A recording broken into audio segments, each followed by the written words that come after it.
go home. I could say the journey was too much. I could hide. If I turned back now, no one would blame me.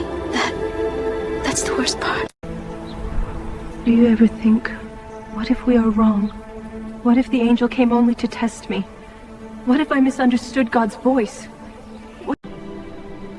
Mary kissed his forehead softly, not because he was leaving, but because she knew one day he would. A mother surrendering her child to a purpose great. You were given to me, but you were never meant to be mine alone.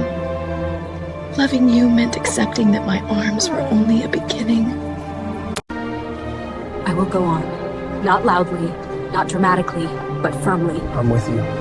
She was not strong because she felt brave. She was strong because... When the angel came to me, I didn't understand everything. I still don't. But I knew one thing. God does not speak to confuse hearts that are willing. If this were about us, Mary, we could turn back. If this were about comfort, we could choose safety.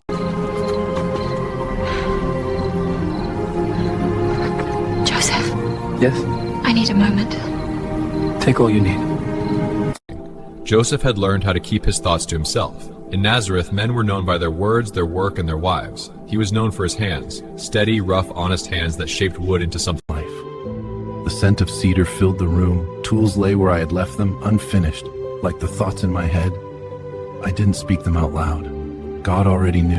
When the angel finally came, Joseph did not shout or fall. He listened. "Do not be afraid," the voice said. Words spoken to men when fear has already taken root. Joseph woke with tears in his... When the child was born, I stood back. I did not rush forward. I did not claim what was not mine to claim. I watched God's promise breathe for the first time.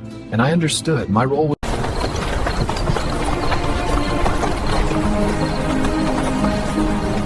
I will carry this.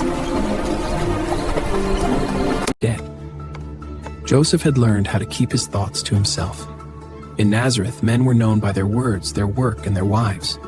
So when Mary began to show dead, Joseph had learned how to keep his thoughts to himself. In Nazareth, men were known by their words, their work, and their wives. So when Mary began to show... When the angel finally came, Joseph did not shout or fall. He listened. Do not be afraid. Words that only come when fear has already taken root. He woke with tears in his eyes. Protect her. Let their anger fall on me instead. Let the whispers turn toward me. Let them question my honor, doubt my strength, call me a fool. Just don't let them touch her. Give me courage. Leadership, I learned, is not about control. It's standing firm while everything beneath you shifts. At night, when Mary sleeps, I watch her breathe. I wonder what kind of world... When the child was born, Joseph stood back. He did not rush forward. He did not claim what was not his to claim. He watched God's promise breathe for the first time. Outside Bethlehem, as Mary rested against him, Joseph felt the full weight of his bargain. He could not shield her from pain. He could not choose the place of birth. He could only stay. And sometimes... I will carry this, not because I was commanded, but because love demanded it. Joseph never preached. He never performed miracles. He never asked for recognition. But heaven trusted him with its greatest treasure, and sometimes the loudest faith. When the angel finally came, Joseph did not shout or fall. He listened. "Do not be afraid," the voice said. Words spoken to men when fear has already taken root. Still, obedience did not erase consequences. I will carry this, not because I was commanded, but because love demanded it. Sleep would not come. I told myself the village was tired, that the night would pass. But then I heard it, softer than the wind, a cry, a child, born in a stable, and suddenly... Breath is a strange companion. It doesn't shout, it whispers. I replayed that night over and over. The woman's eyes, the man's quiet patience, the choice I made without knowing it mattered. You were too busy. I heard he was born here, in a stable just outside this inn. No room, they said. No room. And yet... He came anyway. The innkeeper didn't turn them away out of hatred. He had no room left to give. And so the child was laid in a manger, while the man who owned the house watched from the doorway. Sometimes the saddest thing is not... Make room, children, even when you think you have nothing left to give, because someone, somewhere, might be looking for a place to belong. The sheep were restless, but not unusually so. I sat on the rock, same as every night, watching the hills. Nothing about the evening said it would be remembered. I didn't know heaven was... When the light faded, the silence stayed, but nothing felt normal. I looked at the sheep. Leaving them was unthinkable, and yet staying felt worse. Faith demanded movement. The smell of hay and animals met him first. Then he saw the child. No crown, no guard, no throne. Just a baby breathing quietly, held by a tired young woman. The shepherd knelt. Words failed. Something shifted inside him. Not excitement, not fear, peace. He realized this child knew his name. Not as a shepherd, not as a nobody, but as someone worth announcing heaven to. The road back to the fields looked the same. Same stones, same stars, same silence. But the shepherd walked differently. He carried no proof, no miracle in his hands. Later, when rumors spread of a teacher, a healer, a man who welcomed the forgotten, the shepherd listened closely. He already knew the voice, because once, on an ordinary night, heaven... By morning, the sheep needed tending again. No one asked where he had gone. No one believed his story. Life returned to routine. But the shepherd had learned something the world could not take away. The stable is quiet again. The shepherds have gone. Wonder has drifted into memory.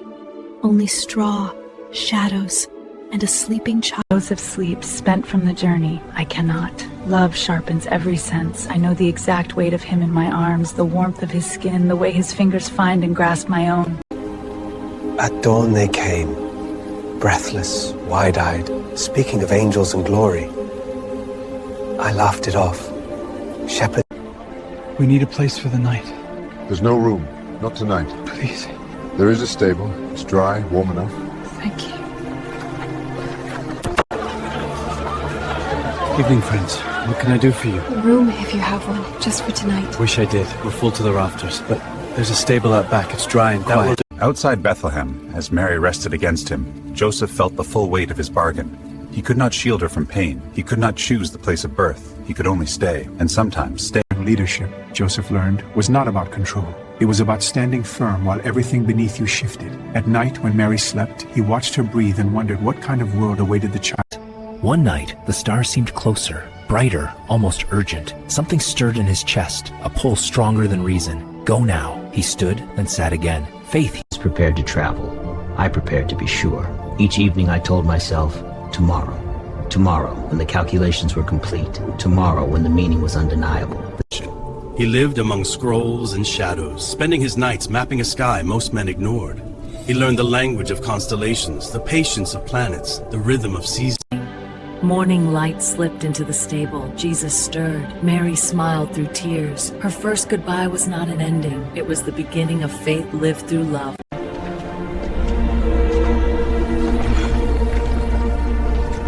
Too late. What? They're gone.